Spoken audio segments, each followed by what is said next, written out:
मीरपुर नाम के शहर में तेजस अपनी पत्नी नीरू के साथ रहता था। पति पत्नी दोनों ही नौकरी करते थे। एक दिन तेजस गांव अपनी माँ के पास फोन करता है। हेलो, प्रणाम माँ। जीते रहो माँ, तुम दादी बनने वाली हो हैं?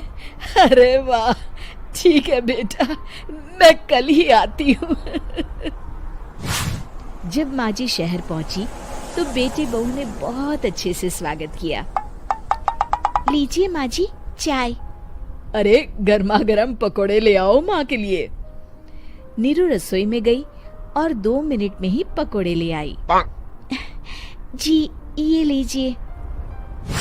बहू, जादू से बनाए हैं क्या?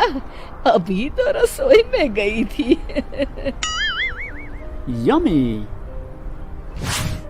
माँ जी, शीला रसोई में पकोड़े तल रही है, मैं बस लेकर आई। हे भगवान, मेरा धर्म भ्रष्ट कर दिया तूने। अब तो गंगा जल से शुद्धिकरण करना होगा।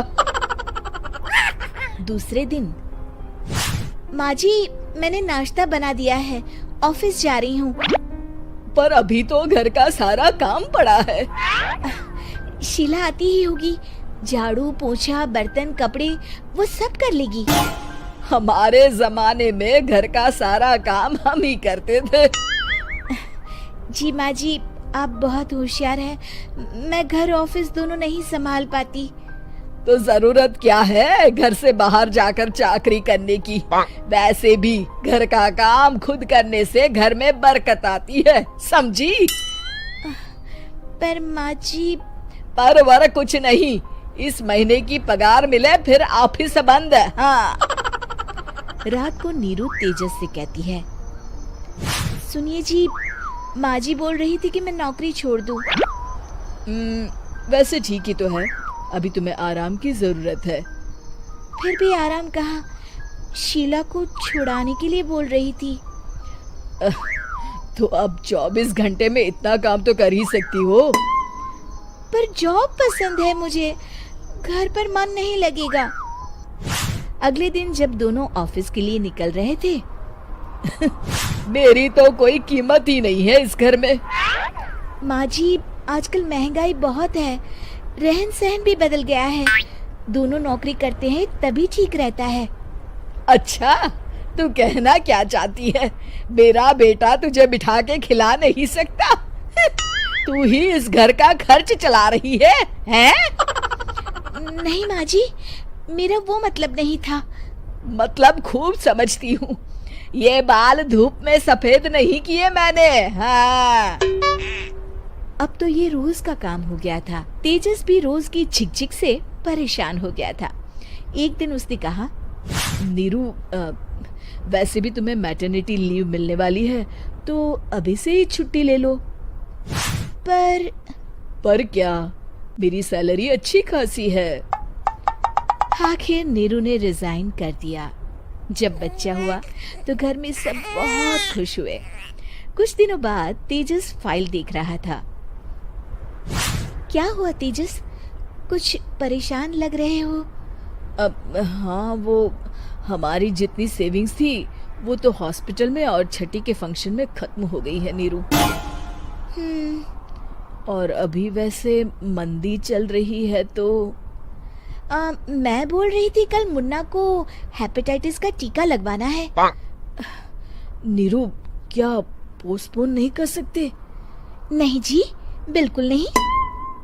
अब तेजस को समझ में आ रहा था कि उससे गलती हुई है। पैसों की कमी का असर घर के माहौल पर भी पड़ रहा था। अगले दिन, बेटा मेरा चश्मा और ये दवाइयाँ ले आना, पर्चा देते हुए माँ जी ने कहा। जी। तेजस, मुन्ना के लिए दूध का डिब्बा और डायपर भी ले आना, और ये किराने के सामान की लिस्ट है, इसे भी लाना है। तेजस गुस्से में लिस्ट मरोड़कर फेंकता है और चिल्लाता है, पैसे क्या पेड़ पर उगते हैं? ये ले आना, वो ले आना। अरे पर ये जरूरत का सामान ही है। वो गुस्से में बिना कुछ कहे ऑफिस चला गया। अरे लंच तो ले जाइए। नीरू दौड़कर डिब्बा पकड़ाती है। एक दिन खाना खाने के बाद, नीरू, अब तो मुन्ना कुछ बड़ा हो गया, तो अब तुम वापस ज्वाइन कर लो ना जॉब। पर इस रिसेशन में जॉब मिलना बहुत मुश्किल है। ट्राई तो करो। फिर मुन्ना?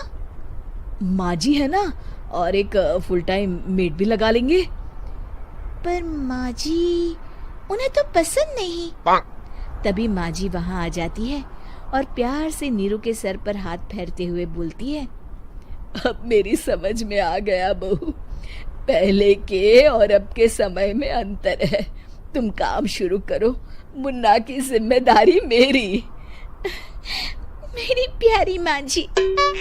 ये कहकर नीरू उनके गले लग गई।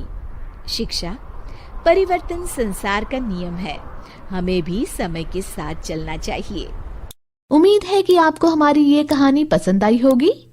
कृपया हमारे चैनल को सब्सक्राइब करें और सभी अपडेट्स के लिए बेल आइकन जरूर क्लिक करें। और हाँ, वीडियो लाइक और शेयर करना मत भूलिएगा। Bye bye.